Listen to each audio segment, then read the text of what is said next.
여러분 안녕하세요. 성훈쌤입니다. 오늘의 주제는 정다면체입니다. 먼저 정다면체가 어떤 입체 도형을 의미하는지 한번 정다면체의 뜻을 알아보도록 하겠습니다. 정다면체는 각 면이 모두 합동인 정다각형인 입체 도형입니다. 여기서 중요한 건 모두 다 합동이어야 하고 정다각형이어야 한다는 포인트가 중요하죠. 정다각형은 여러분들이 이미 알고 있을 거예요. 어떤 게 정다각형인가요? 네, 맞습니다. 정삼각형, 정사각형, 이런 것들이 바로 정다각형이죠. 그리고 정다면체는 두 번째 조건도 만족해야 되는데요. 각 꼭지점에 모인 면의 개수가 모두 같아야 합니다. 각 꼭지점에 모인 면의 개수가 같다는 게 어떤 의미인지, 그리고 각 면이 모두 합동이어야 한다는 게 어떤 의미인지 한번 구체적인 예를 통해서 알아보도록 할게요. 자, 여러분들이 지금 보고 있는 이 도형들, 네모 반듯하게 아주 이쁘게 생겼지만 둘 다 정다면체가 아닙니다. 자, 일단 첫 번째 도형부터 보죠. 축구공처럼 생긴 도형인데요. 이 도형은 왜 정다면체가 아닐까요? 선생님이 빨간색으로 표시하고 있는 이 부분은 오각형입니다. 선생님이 파란색으로 표시하고 있는 이 도형은 육각형입니다. 정다면체가 되려면 모든 면이 합동인 정다각형이어야 하는데 어떤 면은 오각형, 어떤 면은 육각형이니까 이 도형은 정다면체가 될 수 없는 것입니다. 두 번째 도형을 보면 모든 면이 합동인 정삼각형으로 이루어져 있어요. 그쵸?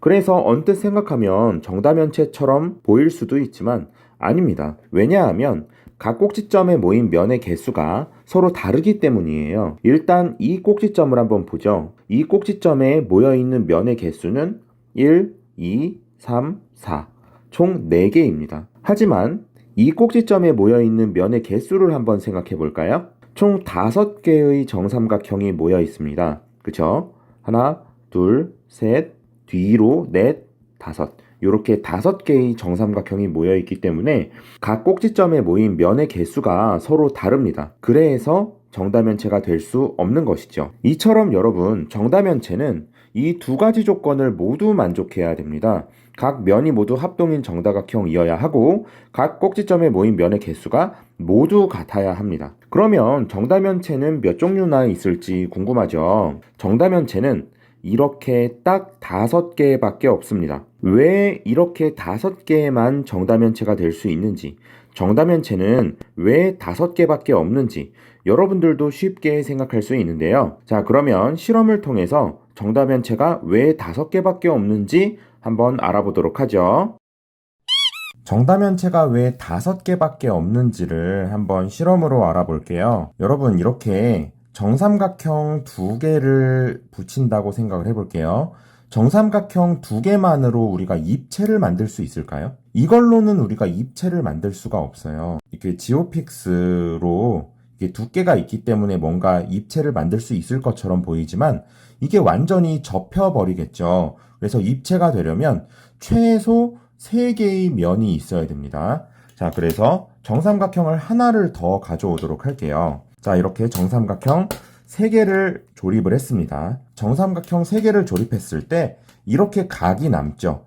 남는 부분이 있기 때문에 이걸 접을 수 있습니다. 접어서 이렇게 꽂을 수가 있죠.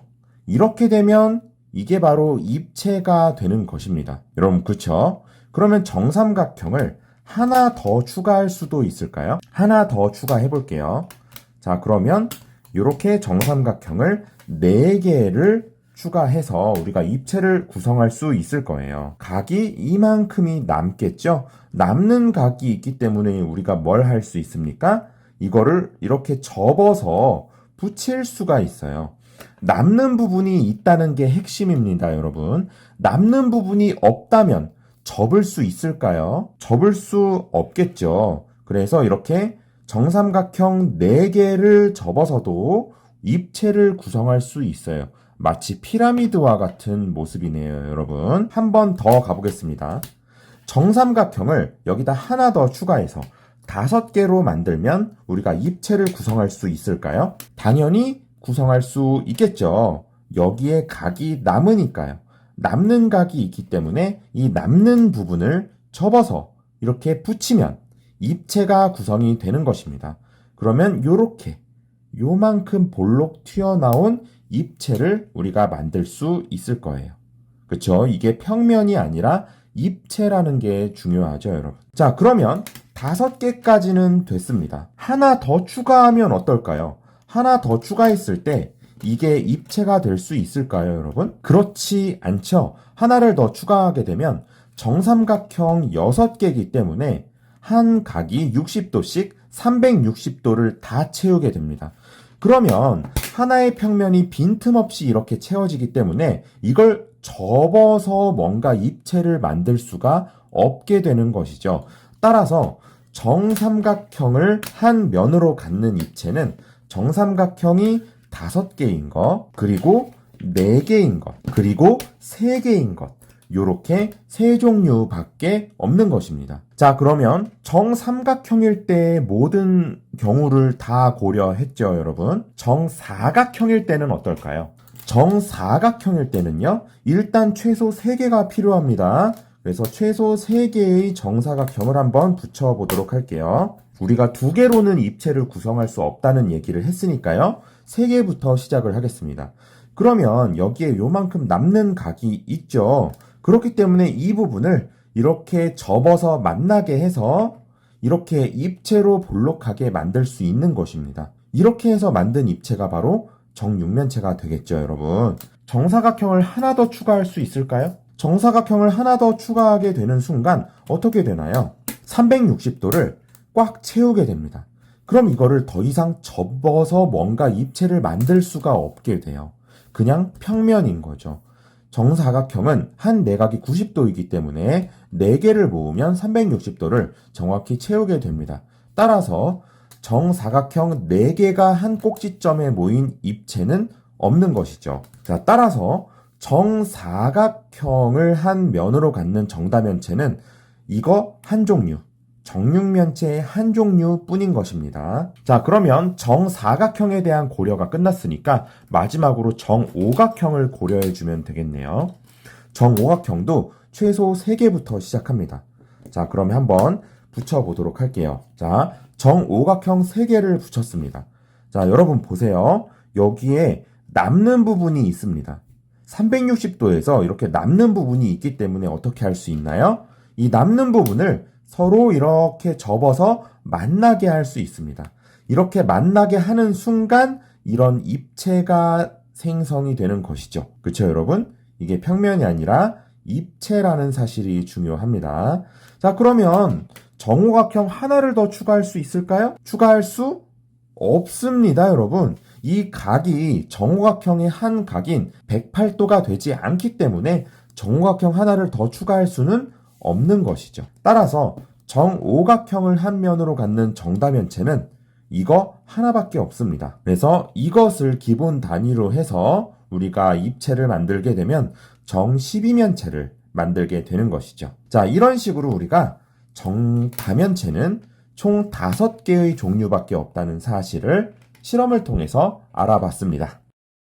여러분들이 실험에서 본 것처럼 정다면체는 5가지 뿐입니다. 정삼각형을 3개 붙였을 때 만들 수 있는 정다면체는 정사면체입니다. 한 꼭지점에 정삼각형을 4개 붙여서 이렇게 4개 붙여서 만들 수 있는 정다면체는 정팔면체입니다. 한 꼭지점에 정삼각형 5개를 붙여서 만들 수 있는 정다면체는 정이십면체고요. 한 꼭지점에 정사각형을 3개 붙여서 만들 수 있는 정다면체는 정육면체입니다. 마지막으로 정오각형 3개를 한 꼭지점에 모아서 만들 수 있는 정다면체는 정12면체입니다. 이렇게 5개만이 정다면체가 될 수 있어요.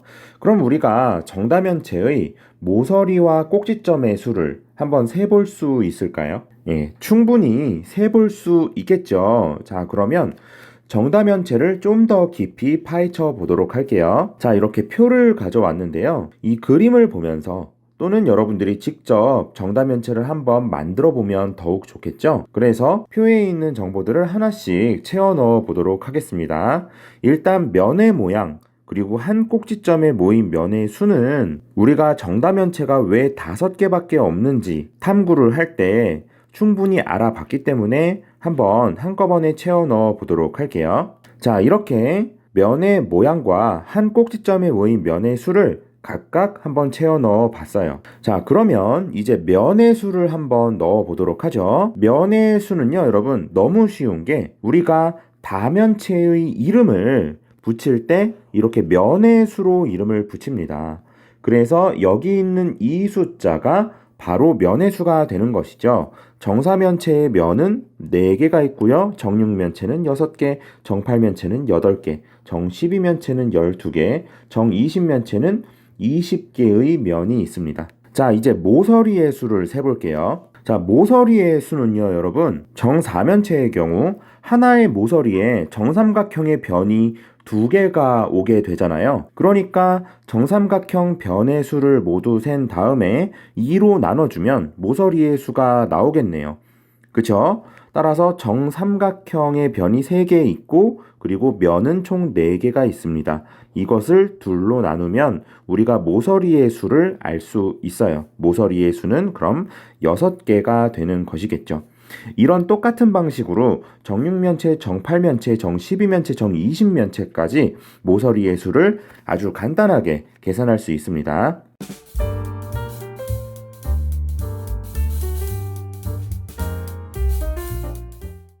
자, 이제 꼭지점의 수인데요. 꼭지점의 수도 우리가 모서리의 수를 헤아렸던 방식대로 똑같은 방식을 적용해서 구할 수 있어요. 정사면체를 관찰해 보면 여러분, 한 꼭지점에 정삼각형의 꼭지점이 한 꼭지점에 모인 면의 수만큼 모여 있는 걸 볼 수 있어요. 정사면체 같은 경우에는 한 꼭지점에 정삼각형의 꼭지점이 3개가 모여 있죠. 그래서 한 꼭지점에 모인 면의 수만큼 나눠주면 우리가 꼭지점의 수를 구할 수 있을 겁니다. 자, 그래서 정삼각형은 꼭지점이 3개가 있고요. 이러한 면이 4개가 있습니다. 그런데 한 꼭지점에 면이 3개가 모여 있기 때문에 3으로 나눠서 4개가 되는 것이죠. 이런 똑같은 방식으로 우리가 꼭지점의 수를 아주 간단하게 구할 수 있어요. 정사각형은 꼭지점이 4개가 있고 이러한 면이 6개가 있습니다. 그런데 한 꼭지점에 면이 3개가 모여 있죠. 따라서 3으로 나누어 주면 돼요. 그러면 8개. 정팔면체도 한번 세보죠. 정팔면체는 어떤가요? 정삼각형은 꼭지점 3개가 있고요. 면은 8개가 있고요. 한 꼭지점의 면이 4개가 모여 있습니다. 따라서 4로 나누어야겠죠. 그렇게 되면 6개. 정12면체의 꼭지점입니다.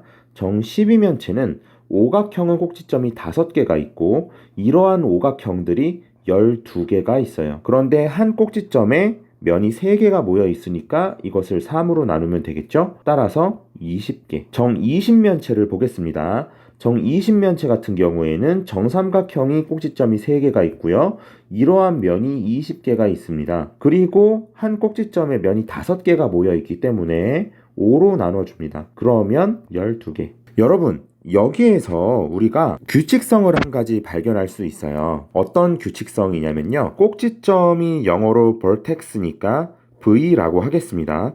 모서리는 엣지니까 앞글자를 따서 E라고 하고요. 면은 face니까 앞글자를 따서 F라고 하겠습니다. 여기에서 우리가 뭘 계산해 볼 거냐면요. V에서 E를 빼고 면의 수인 F를 더해 보려고 합니다. 자, 그러면 4 빼기 6 더하기 4를 계산하면 되겠죠? 계산하면 정사면체에서는 2입니다. 정육면체에서도 비슷한 계산을 할 수 있어요. 8 빼기 12 더하기 6을 계산하면 2. 정팔면체에서도요. 6 빼기 12 더하기 8을 하면 2. 정12면체에서도 20 빼기 30 더하기 12 하면 2. 정20면체에서도 12 빼기 30 더하기 20 하면 2가 나옵니다. 이 마지막 결론이요. 전부 다 2가 나오죠. 그쵸? 우리가 방금 전에 봤던 꼭지점의 수에서 모서리의 수를 빼고 다시 면의 수를 더했을 때 항상 2가 나오는 것을 관찰했어요. 이러한 법칙은요, 모든 볼록한 입체 도형에 모두 적용되는 성질입니다. 이 성질은 오일러 공식으로 알려져 있습니다. 좀 더 정확히 말하자면 오일러의 다면체 공식이에요. 꼭지점에서요. 꼭지점의 수에서 모서리의 수를 빼주고 여기에 면의 수를 더해주면 항상 2가 나온다는 이 성질. 굉장히 재미있고 신기하지 않습니까, 여러분? 여러분이 오일러 공식을 알아두면 조금 어려운 문제도 이 오일러 공식을 적용해서 쉽게 풀 수 있는 그러한 경우들이 분명 있을 거예요.